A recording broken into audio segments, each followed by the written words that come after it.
Hi everyone, welcome to study IAS. आज की हमारी क्लास का टॉपिक है फिजाइडिलिक सब्सटेंस। ठीक है, फिजाइडिलिक सब्सटेंस क्या है यहाँ पर हम लोग देखते हैं। इट्स अ ड्रग जो कि इमर्ज करता है in researching as promising ways to treat और treatment resistant depression and post traumatic stress disorder.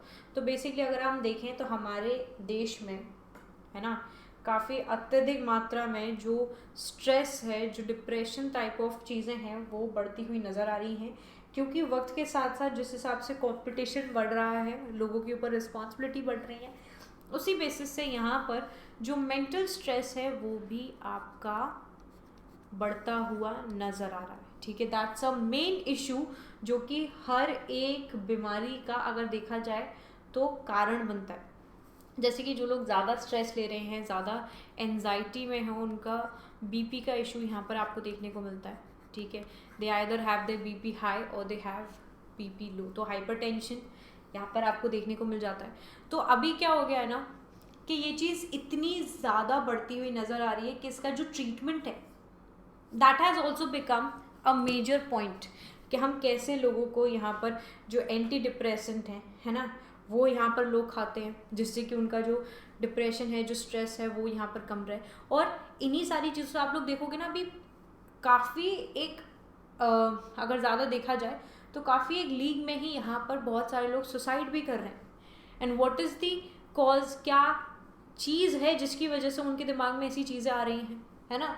तो वो सब क्या है कि मेंटल इश्यूज आजकल इतने ज़्यादा बढ़ गए हैं। मेंटल इश्यूज का मतलब ये नहीं है कि आप पागल हो रहे हो, वो नहीं है। It's all about that how much you are thinking. If you are thinking, अगर आप ओवर थिंकिंग कर रहे हो तो things are happening in that वे।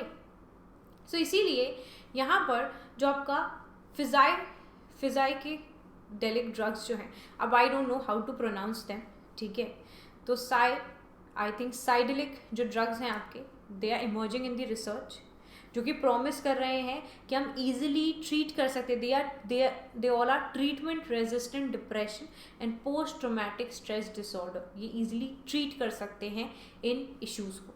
तो आप जानते हैं कि एक्चुअल में ये है क्या, हाउ डज दे वर्क। चलिए, उससे पहले अनअकैडमी आप लोगों के लिए लेकर आए द ग्रेट लर्निंग फेस्टिवल। ठीक है, अनअकैडमी का आप लोग सब्सक्रिप्शन यहाँ पर ले सकते हो। जब भी आप लोग सब्सक्रिप्शन लोगे एक आपको कोड का इस्तेमाल ज़रूर करना है। क्या है वो कोड आपका बड़ा आसान है, AMS लाइव, है ना। मैं यहाँ पर लिख देती हूँ आप लोगों के लिए। इस कोड का यूज़ करोगे आपको एक्स्ट्रा डिस्काउंट मिल जाएगा। AMS लाइव यहाँ पर आपका कोड है, इसको आप ज़रूर इस्तेमाल करना। चलिए, यहाँ पर देखिए फाउंडेशन सक्सेस प्रोग्राम है आप लोगों के लिए। जब भी आप लोग इसमें एनरोल करोगे, आप लोग यहाँ पर कोड इस्तेमाल करोगे तो आपको 25% का डिस्काउंट मिल जाएगा। ठीक है जी, चलिए आगे बढ़ते हैं। अब देखिए यहाँ पर आपके ये साइडलिक्स हैं, ये क्या है इसके बारे में बात करते हैं। देखिए ये आपका they are group of drugs. ठीक है, they are group of drugs जो कि alter perception, mood and thought processing है while a person is still clearly conscious. Now, Physidelics जो है, it's a group of drugs that are alter perception, mood throughout processing while a person is still clearly conscious. Usually the person's insight also remain unimpaired. So they are non-addictive, non-toxic, and they compared to illicit drugs they are less harmful to the end user.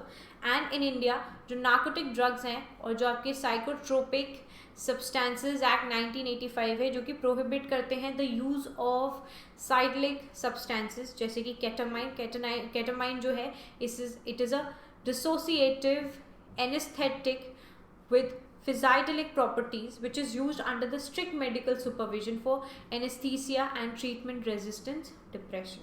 तो history जो है आपके फिजाइडिलिक्स की, तो यहाँ पर जो psychiatrist होते हैं, साइडिलिक्स आई थिंक ये साइकेडिलिक्स, ठीक है, तो हमारे यहाँ पर जो साइकियाट्रिस्ट होते हैं नेम्ड हम्फ्रे ओसमंड फर्स्ट। ठीक है, यहाँ पर जो आपके साइकियाट्रिस्ट हैं जिनका नाम है हम्फ्रे ओसमंड, उन्होंने सबसे पहले इस टर्म का इस्तेमाल किया था 1957 में।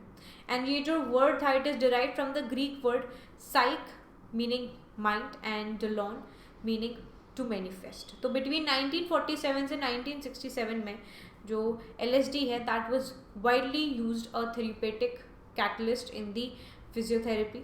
साइकोथेरेपी, ठीक है। एंड अराउंड दिस टाइम जो मेडिकल कंसर्न्स हैं, ठीक है, वियतनाम वॉर में, that prompted the criminalization of the use of this particular drug, ठीक है।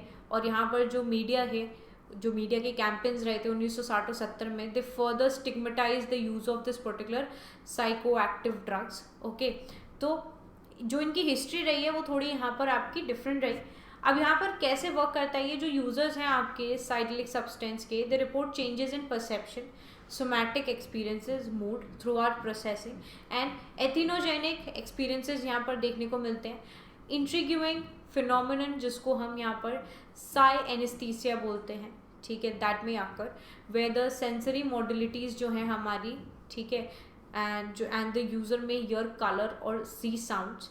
सो मॉडर्न न्यूरो इमेजिंग सजेस्ट जो है वो सजेस्ट करते हैं कि ये जो पर्टिकुलर ड्रग है, they are neither stimulants not depressants of the brain activity, instead they increase the cross talk between the different brain networks, and this correlates with the subjective effects of these particular drugs.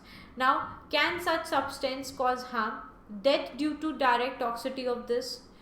फिर यहाँ पर आपका psilocybin या फिर mescaline has not been reported despite 50 plus years of recreational use. An overdose requires cardiac monitoring and supportive management.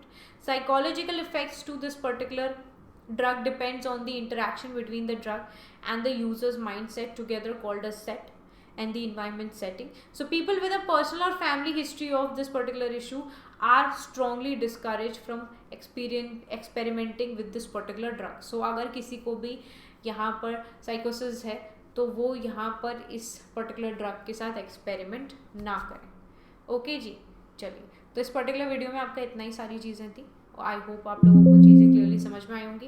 कोई भी doubt रहता है आप लोग कमेंट सेक्शन में पूछ सकते हो। बाकी लाइक द वीडियो, ठीक है, आप इसको शेयर भी कर सकते हो और चैनल को सब्सक्राइब भी करना अगर आप नए हो, ओके। अब हम मिलेंगे अगली वीडियो में, तब तक के लिए bye bye everyone, take care and have a wonderful day ahead. Bye all of you.